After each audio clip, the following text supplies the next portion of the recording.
Assalamualaikum everyone. I hope all you are fine and doing well. So today we are starting with the topic of mechanics of tooth movement. Basically it is a topic of orthodontics and बहुत से लोग मुझसे comments में पूछते हैं कि हमें kindly addition बता दें, बुक बता दें. So this is orthodontics the art in science 7th edition and it is from Balaji an Indian author. ठीक है. So आज का टॉपिक हमारा orthodontics का mechanics of tooth movement है. इसमें सबसे पहले फिजिक्स की थोड़ी सी टर्म्स आएंगी. सर आइजैक न्यूटन नाम तो सुना होगा. न्यूटन जिसके बारे में हम कहते थे क्यों उसके ऊपर एप्पल गिरा और क्यों उसने हमें फिजिक्स दे दी. सो आइजैक न्यूटन ने ही हमें कुछ बात बताई थी कि everything in this world is in the state of rest और उसकी स्टेट ऑफ रेस्ट को चेंज करने के लिए we have to apply some kind of force in it. Like if suppose this book is placed here, it is in the state of rest. Whenever I apply a force of push and pull, like I pull it or push it, its state of rest changes to state of motion. So this is state of rest changes to motion when we apply force.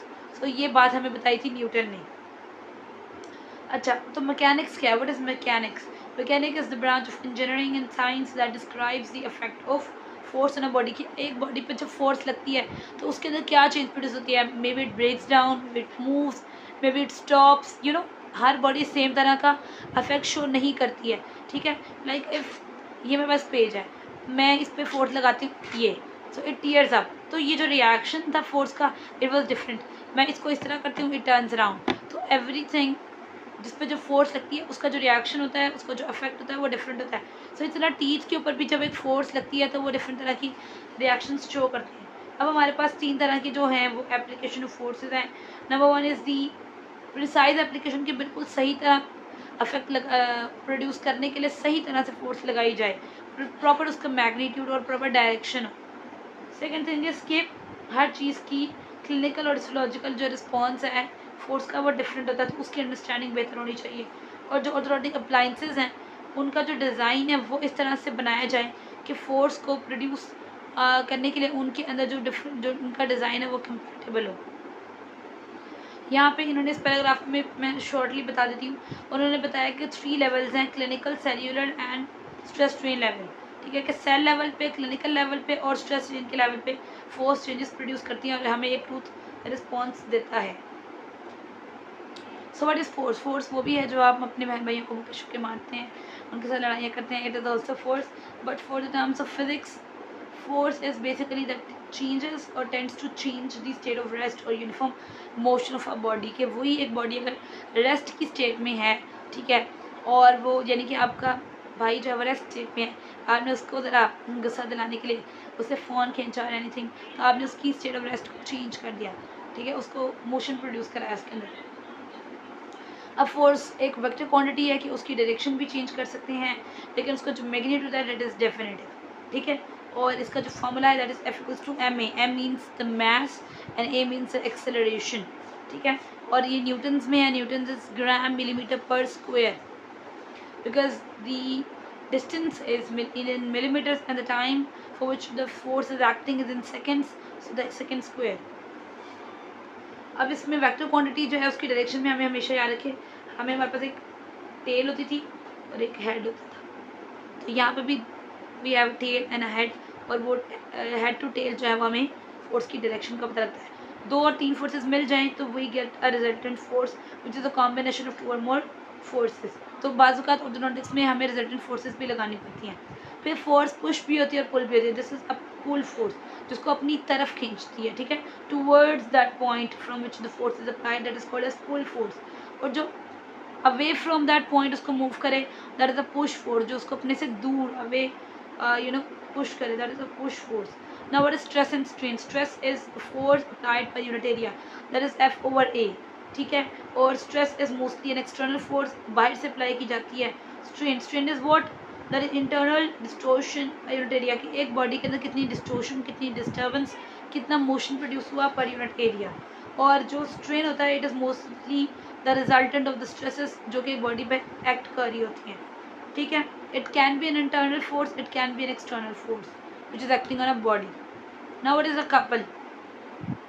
Couple is basically a pair of concentrated forces. यानी कि it is not a single force, it is a combination of forces जिनका magnitude तो equal है but its direction is opposite. Like this is a book, मैं यहाँ से इस hand से भी इसको फोर्स लगाने की कोशिश करती हूँ और मैं इस हैंड से भी, like I am applying the force from this side and I am applying the force from this side. तो ये यहाँ से भी लग रही है, यहाँ से भी। अब ये क्या होगा, फोर्स मैंने दोनों साइड से लगाई, फोर्स इक्वल थी but the direction is opposite. तो वो जो चीज़ होती है, तो ऑब्जेक्ट होता है वो बैलेंस से रहता है, वो मूव नहीं करता। अगर मैं वन साइडेड फोर्स लगाऊँ तो वो मूव करेगा, वन साइडेड फोर्स लगाऊँ तो वो मूव करेगा। लेकिन but I apply the force from both side, then the object doesn't move because the force is of equal magnitude but the direction of applying the force is opposite. That is couple. Couple is F multiplied by D. So F is the amount of force we are applying, D is the distance. So we have the grams, millimeters, the unit, and the force that is applied is along the non-collinear line of action. What does it mean? Non-collinear. Non-collinear means the path of the action is not same. Like यहाँ पे path ये वाला है, this one, but यहाँ पे force मैं लगा रही हूँ तो path is this one. So these two different paths, we don't call them collinear, we call them non-collinear paths of actions. ठीक है, non-collinear line of action also. So couple is when we are applying force on a body and it produces pure rotation around the center of resistance. लेकिन अगर मैं इस यानी कि हम बचपन में करते होते थे, यानी कि फिंगर अप्लाई करते थे इसके ऊपर और हम इसको ऐसे गोल गोल वो करते होते थे। लेट मी टेल यू, ये पेज है, ठीक है, और मैंने इसको सेंटर में इसको रखा है and I am rotating this. तो वो एक सेंटर के अराउंड जो है ये पेज रोटेट करे ना, द सेंटर जिसपे मैंने फोर्स लगाई, this is our centre of resistance. ठीक है, जिसके अराउंड फोर्स लगाने से प्योर रोटेशन होती है, पूरी बॉडी रोटेट कर जाती है। ठीक है, and moment of couple is the rotational tendency of the couple, कि कपल कितना रोटेशन प्रोड्यूस करता है, that is moment of couple. So ये सेंटर रेजिस्टेंस को स्टार्ट करने से पहले I want to say guys, it takes a lot of effort in making videos that are helpful to you and make yourself understand some concepts easily. So जैसे कि अभी भी आज मेरा गला दर्द कर रहा है and hardly I am speaking, but I make videos because I want to help you guys. So you can help me also by subscribing, liking and giving a thumbs up, and also sending me good comments, because sometimes whenever I get good comments it makes me happy, it makes my day.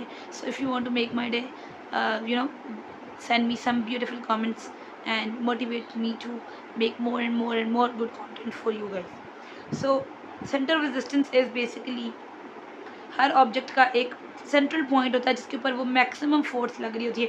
Like for this page I would say this is the point जो मैं लगा रही हूँ, this ना, इस point के around जो है वो इस मैक्सिमम फोर्स कंसनट्रेट हो रही होती है, और इस मैक्सिमम कंसनट्रेटेड पॉइंट पे जब हम फोर्स लगाते हैं तो वो पूरी बॉडी रोटेट हो जाती है, और इसी सेंटर पॉइंट के अराउंड वो पूरी बॉडी बैलेंस भी हुई होती है. ठीक है, सो इसी तरह हमारे जॉस के अंदर भी टीथ जो हैं वो कैन नॉट मूव फ्रीली, उनके अंदर भी एक पॉइंट होता है जिसके अराउंड फोर्स लगानी पड़ती है उनको मूव करवाने के लिए. कपल की आप यहाँ देख सकते हैं ऑपोजिट फोर्सेस, ठीक है, ये लग रही हैं, मैग्नीट्यूड सेम है. अब क्या होता है कि जो सेंटर रेजिस्टेंस की डेफिनेशन देख लें तो it is defined at the point on which a tooth where a single force is passed through it, के टूथ के ऊपर एक ऐसा पॉइंट जिस पे तमाम फोर्सेस लग रही हैं. Let's suppose this is the tooth और यहाँ पे इसका ये एक पॉइंट है जिस पे ऑल फोर्सेस कंसंट्रेटेड है. It would bring about the translation along the line of action.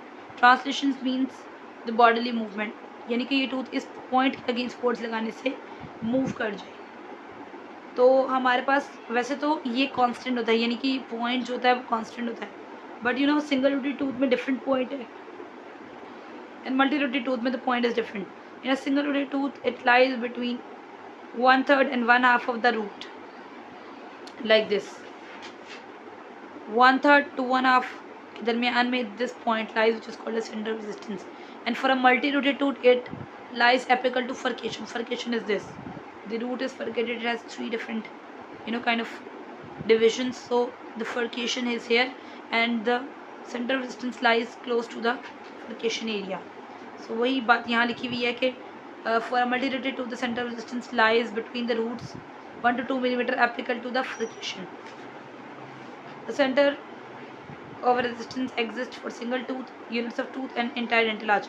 कि हर टूथ का अपना भी है, मल्टी-टूथेड टूथ का भी है, पूरी आर्च का भी सेंटर ऑफ रेजिस्टेंस होता है. तो जब हमने कोई भी पोजीशन में चेंज प्रोड्यूस करना, ठीक है, we have to make sure कि हमारे पास कुछ फैक्टर्स होते हैं जिनको हम कंसीडर करें, like root length and the alveolar bone height. जितनी रूट लॉन्गर होगी उतना the central resistance more apical, like apex is here. So जितना टूथ रूट लॉन्ग होता जाएगा उतना वो एपेक्स के करीब होता जाएगा सेंट्रल रेजिस्टेंस. इसी तरह अगर एल्वियोलर क्रस्ट की हाइट जो है वो हायर होती जाएगी तो सेंट्रल रेजिस्टेंस मोर करोनली प्लेस हो जाएगा. It will be more towards the crown. Crown ये होता है तो इट इज़ जब हाइट बोन की ज़्यादा तो क्राउन की तरफ सेंट्रल रेजिस्टेंस मूव करता जाएगा. तो we have to make sure कि ये चीज़ों का हम ख्याल रखें. Moment is what? Moment is defined as the measure of rotational potential of a force which respect to a specific axis. यानी कि this is a pen. Now इस पॉइंट के अराउंड में जब मूव करूँ तो ये रोटेशन प्रोड्यूस होती है.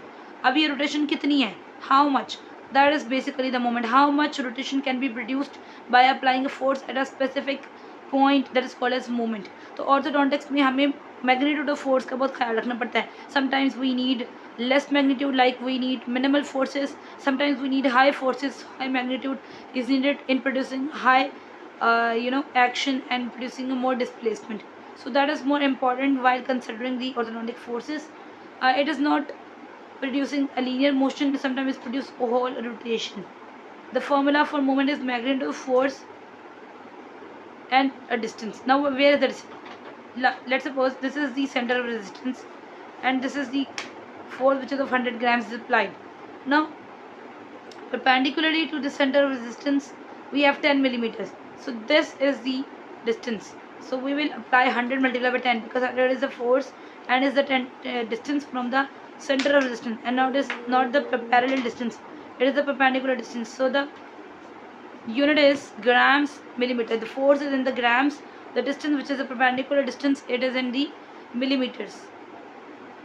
So these are two variables, force and distance. We can change them according to our need as well. Center of rotation. Center of rotation is a point जिसके around एक body rotate करती है. उसकी अपनी initial और final positions को हम determine कर सकते हैं.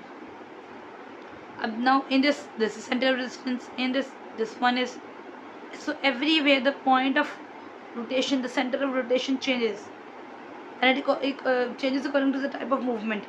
Like if we need a tipping movement, it is different. We need the rotation, we need displacement, we need tilting, tipping. We have different point of rotations, we have different center of rotation for all these changes. In case of control crown tipping, जिसमें हमने सिर्फ crown को move कराना है तो centre of rotation जो है वो रूट एपेक्स के करीब होगा, ठीक है. लेकिन अगर हमने पूरी की पूरी ट्रांसलेशन करानी है तो वो इन्फिनिटी लेवल पे होगा. इसी तरह अगर उसका सेंटर ऑफ रोटेशन जो है वो डिटरमिन ना हो तो टूथ के अंदर इरेगुलर पाथ फॉलो होता है फॉर मूवमेंट.